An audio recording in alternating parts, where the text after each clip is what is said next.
Hello everyone, this is Shamshad here. Today's topic is demultiplexer. Okay, in the earlier lecture I have just covered multiplexer. तो इतना तो मैं समझ ही रहा हूँ कि आप लोगों ने पहले वाला लेक्चर ज़रूर देख लिया होगा, क्योंकि अगर आप आगे पढ़ रहे हैं मीन्स दैट पिछला लेक्चर आपने कवर कर लिया तभी आप आगे पढ़ने के लिए आए हैं।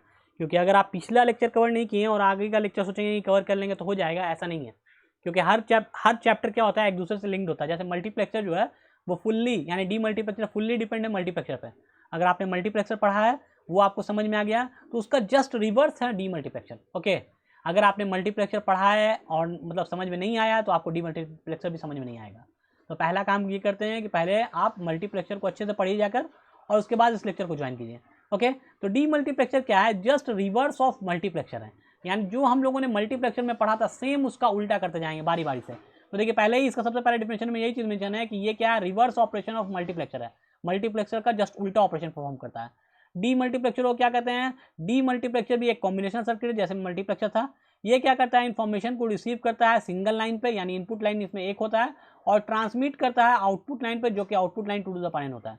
जैसे हम लोग मल्टीप्लेक्सर में क्या पढ़ा था कि 2 to the power n input line होता था और 1 आउटपुट लाइन। ये नहीं पढ़ा था कि इसमें क्या होता था, 2 to the power n input line और 1 आउटपुट लाइन होता था। साथ में सेलेक्ट लाइन कितना होता था, जितना n होता था वही सेलेक्ट लाइन होता था। n is the number of select line. जबकि 2 टू द पावर n पूरा क्या होता था, इनपुट लाइन को इंडिकेट करता था। ये क्या था, मल्टीप्लेक्सर था। इसको उल्टा कर दीजिए, मतलब इसको पलट दीजिए, जस्ट रिवर्स। यानी इनपुट को आउटपुट में ले, आउटपुट को इनपुट में, सेलेक्ट लाइन को ऐसे ही छोड़ दीजिए। इनपुट को आउटपुट की तरफ कर दीजिए, आउटपुट को इनपुट की तरफ कर दीजिए, मतलब एक्सचेंज कर देंगे तो कैसा हो जाएगा, सिंपली इधर एक इनपुट लाइन हो जाएगा जो आउटपुट में था, और आपका आउटपुट में क्या हो जाएगा, जो एक था वो क्या हो जाएगा, नंबर ऑफ इनपुट लाइन इधर चला जाएगा। तो ये हो जाएगा डीमक्स, उल्टा हो गया मल्टीप्लेक्सर का उल्टा। सेलेक्ट लाइन कितना होगा, उतना ही जितना मल्टीप्लेक्सर में था। तो कुछ अलग हुआ, कुछ भी अलग नहीं। अगर आपने मल्टीप्लेक्सर पढ़ा है तो डीमल्टीप्लेक्सर लिखना आपके लिए बहुत ही आसान है, कुछ भी नहीं करना है। जैसे मल्टीप्लेक्सर को कहते हैं डेटा सेलेक्टर, यानी ये क्या करता था, कोई भी एक इनपुट को सिलेक्ट करता था जो आउटपुट में इसको ट्रांसमिट करना होता था। यहाँ क्या होगा, इसको कहते हैं डेटा डिस्ट्रीब्यूटर, यानी आपको इनपुट सारा एक साथ आ रहा है, एक ही लाइन से सारा इनपुट आ रहा है। अब ये डिस्ट्रीब्यूट करेगा कि कौन से आउटपुट लाइन से होकर इस इनपुट को जाना है, यानी पहले वाले इनपुट आउटपुट लाइन से भेजना है कि दूसरे वाले आउटपुट लाइन पे भेजना है, या तीसरे वाले पे या चौथे वाले पे। ये अलग अलग चैनल है मान लीजिए, तो पहले वाले चैनल से टेलीकास्ट करना है कि दूसरे वाले से करना है कि तीसरे वाले से करना है कि चौथे वाले से करना है, ये कौन डिसाइड करेगा, फिर से सेलेक्ट लाइन डिसाइड करेगा। जैसे इसमें भी क्या होता है, सेलेक्ट लाइन डिसाइड करता है कौन सा इनपुट लाइन ट्रांसमिट होगा आउटपुट पे। ओके, तो इसी तरह से यहाँ पे डिसाइड करेगा कि कौन से आउटपुट लाइन पे ये इनपुट सिग्नल जाएगा। ठीक है, तो ये किससे डिसाइड होगा, ये भी आपके सेलेक्ट लाइन से डिसाइड होगा। इसको क्या कहते हैं, डेटा डिस्ट्रीब्यूटर कहते हैं। यानी डीमल्टीप्लेक्सर का दूसरा नाम है डेटा डिस्ट्रीब्यूटर, जबकि मल्टीप्लेक्सर का क्या नाम था, डेटा सेलेक्टर। तो सिंपली वैसी इसी तरह से हम जहाँ जो वहाँ पढ़ा था वही का उल्टा। यानी इसमें इनपुट लाइन कितना हो जाएगा, सिंपल इनपुट लाइन एक हो जाएगा, आउटपुट लाइन कितना हो जाएगा, 2 टू द पावर n हो जाएगा, और n क्या हो जाएगा, सेलेक्ट लाइन हो जाएगा। तो ये चीज़ सब हम लोग उसमें पढ़ा था, बस उसको रिवर्स कर देंगे तो हम लोग को क्या मिल जाएगा, डीमल्टीप्लेक्सर मिल जाएगा। तो मल्टीप्लेक्सर अगर आप लोग पढ़ लिए हैं तो डीमल्टीप्लेक्सर आंख बंद करके ड्रॉ कर सकते हैं, आराम से किसी को भी समझा सकते हैं। ओके, अगर आप वही नहीं पढ़े हैं तो आपको ये समझ में नहीं आने वाला, पहले उसको पढ़ना पड़ेगा उसके बाद। तो चलिए, जैसे हम लोग 4:1 मल्टीप्लेक्सर पढ़ा था वैसे ही 1:4 डीमल्टीप्लेक्सर पढ़ेंगे, सेम उसका उल्टा। अभी क्या पढ़ा था हम लोग, 4:1 मक्स पढ़ा था। इसको उलट दीजिए, यानी क्या था, अभी देखा था कि ये 4 इनपुट जो है ये वाला आउटपुट में क्या है, ये आउटपुट में आ गया। अभी ये उससे पहले में क्या था, इनपुट साइड में इधर था, आउटपुट वाला इनपुट में हो गया, इनपुट वाला आउटपुट में हो गया सेम चीज़। देखिए, तो अगर पिछला आप मल्टीप्लेक्सर पढ़े हैं 4:1 तो खोल के देखिएगा, ये वाला इनपुट में था और ये वाला आउटपुट में था। अब क्या हो गया, ये दोनों आपस में एक्सचेंज हो गया, यानी ये वाला यहाँ आ गया, ये वाला यहाँ आ गया, बदला गया। अब बाकी सेलेक्ट लाइन अपनी जगह पे ही है। तो उसमें भी हम लोग क्या पढ़ा था कि आपको और लॉजिकल सर्किट डायग्राम उसके करस्पॉन्डिंग ड्रा करते हैं। यहाँ भी लॉजिकल सर्किट डायग्राम ड्रा करेंगे इसी सेलेक्ट लाइन के करस्पॉन्डिंग। तो कैसा हो जाएगा मेरा लॉजिकल सर्किट डायग्राम, कैसे ड्रा होगा, तो सिंपल पहले क्या करेंगे, सबसे पहला काम कि आप आउटपुट एक्सप्रेशन लिख लीजिए बारी बारी से एक एक आउटपुट का, और उसके करस्पॉन्डिंग हम क्या करेंगे, सिंपली इस लॉजिकल सर्किट डायग्राम को ड्रा करेंगे। तो पहला देख लीजिए, ये I0 मान लीजिए या O0 मान लीजिए, यानी आउटपुट है पहला वाला आउटपुट। तो पहला वाला आउटपुट पे ट्रांसमिट कब होगा, ये डेटा जो है इनपुट लाइन पे जो डेटा आ रहा है वो इस लाइन से कब ट्रांसमिट होगा, जब S1 S0 क्या होगा, 0 0 होगा। जैसे हम लोग ट्रूथ टेबल पिछले वाले मल्टीप्लेक्सर में बनाया था ना, वही सेम ट्रूथ टेबल यहाँ पे भी बनेगा।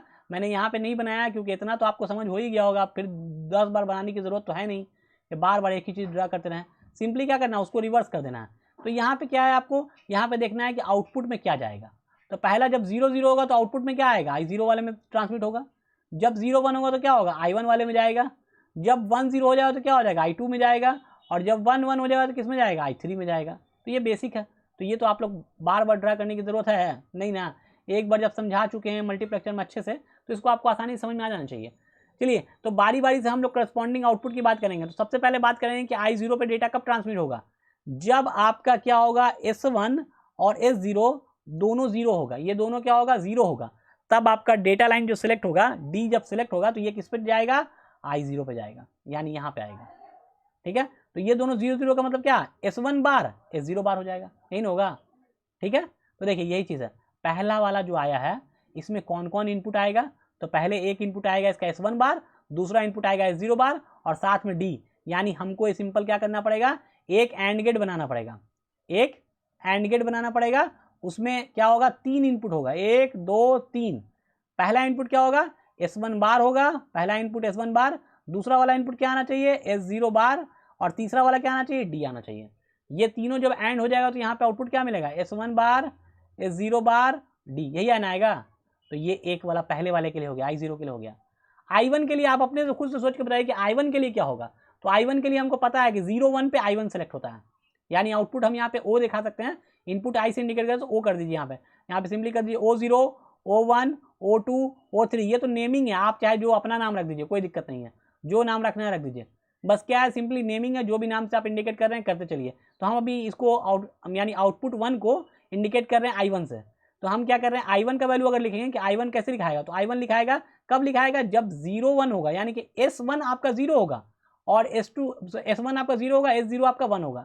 यानी आप देख रहे हैं ट्रूथ टेबल में क्या होगा, S1 और S0 साथ में D रहेगा, लेकिन क्या S1 का वैल्यू क्या होना चाहिए, 0। यहाँ पे क्या ट्रूथ टेबल में देखिए तो S1 का वैल्यू 0 और S0 का वैल्यू कितना होना चाहिए, 1।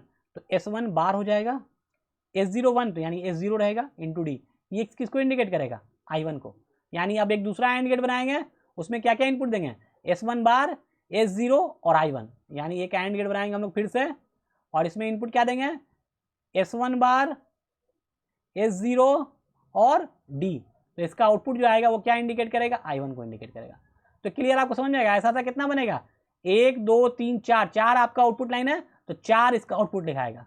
पहला लिखाएगा जो लिखा हम लोग S1 बार S0 बार D, दूसरे में लिखाएगा S1 बार S0 D, तीसरे में लिखाएगा S1 S0 बार D, चौथे में लिखाएगा S1 S0 D लिखाएगा ना। तो उसी के करस्पॉन्डिंग बारी बारी से आउटपुट आता जाएगा। एक के आउटपुट का मैंने एक्सप्रेशन लिख दिया है और बाकी आपके लिए छोड़ दिया है, एग्जाम में आएगा तो आपको जैसा अभी मैंने ट्रूथ टेबल ड्रा किया था वैसे ही ट्रूथ टेबल ड्रा करना पड़ेगा, ऐसा ब्लॉक डायग्राम ड्रा करना पड़ेगा, और फिर ये लॉजिकल सर्किट डायग्राम इस तरह से ड्रा करना पड़ेगा, और जो आउटपुट मैंने एक लिख के छोड़ा है उसको आपको कंप्लीट लिखना पड़ेगा, तब आपको फुल मार्क्स मिलेगा। फुल मार्क्स मतलब क्या, ये 6 नंबर का क्वेश्चन आता है, ये 1 2 4 नंबर वाला क्वेश्चन नहीं पूछा जाता जनरली इसको जब दोनों पूछा जाएगा कंप्लीट कि ब्लॉक डायग्राम ड्रा कीजिए, लॉजिकल सर्किट डायग्राम कीजिए, ट्रूथ टेबल के साथ ड्रा कीजिए, तब आपको 6 नंबर का होगा। तो सिंपली I1 के लिए क्या हो जाएगा, तो देखिए I1 में क्या आएगा, तो पता है कि I1 में क्या आएगा, तो S1 बार आएगा, S0 आएगा, D आएगा। I2 में क्या आएगा, तो S1 आएगा, S0 बार आएगा और D आएगा। और I3 में क्या आएगा, S1 आएगा, S0 आएगा, D आएगा, यही नहीं आएगा। I0 I1 I2 I0 तो ऑलरेडी ऊपर में हम लोग लिखा ही दिया, S1 बार S0 बार D। क्लियर। तो ये सेलेक्ट कैसे होगा, देखिए यही S1 S0 दोनों क्या है, एक सिंपल अगर सिंगल देख रहे हैं इसमें 2 तरह का है, एक नॉट गेट से कनेक्ट है, इन्वर्टर से कनेक्टेड है। तो इन्वर्टर से अगर यही S1 पास होगा तो ये क्या जाएगा, यहाँ पे क्या आएगा, ये आएगा S1 बार आएगा, ठीक है। और अगर सिंपल इससे जैसे यहाँ से ये आगे कनेक्ट हुआ तो क्या आएगा, यहाँ S1 आएगा, इसमें क्या आएगा S1 आएगा।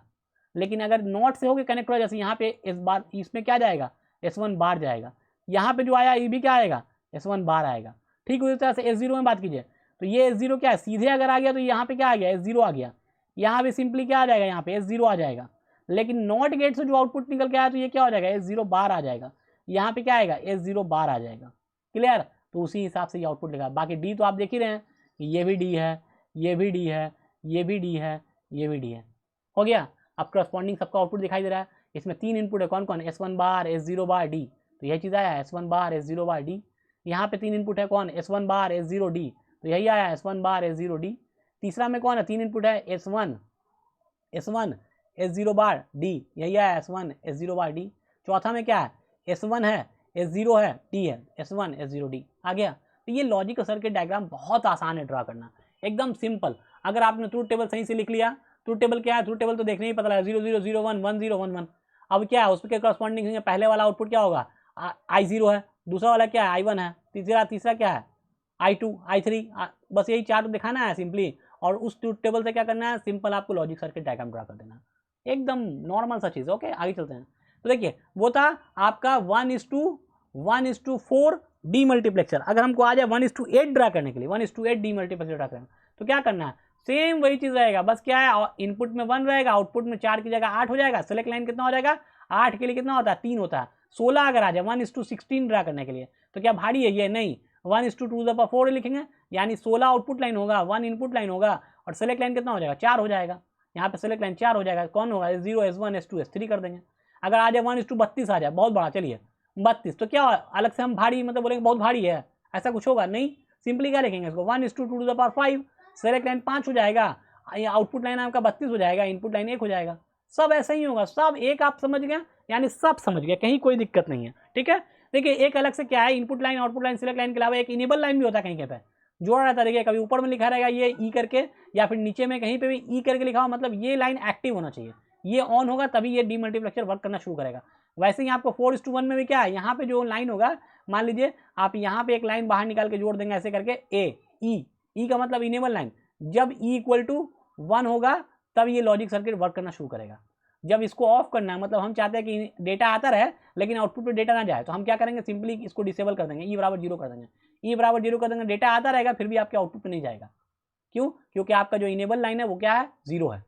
जब इनेबल लाइन को 1 कर देंगे तब डेटा का ट्रांसमिशन स्टार्ट होगा। तो ये इनेबल लाइन कहीं के भी दिखाया है तो आप दिखा दीजिएगा एग्जाम में भी, तो और अच्छा है। यहाँ भी मैंने क्या किया, इनेबल लाइन को शो कर दिया है।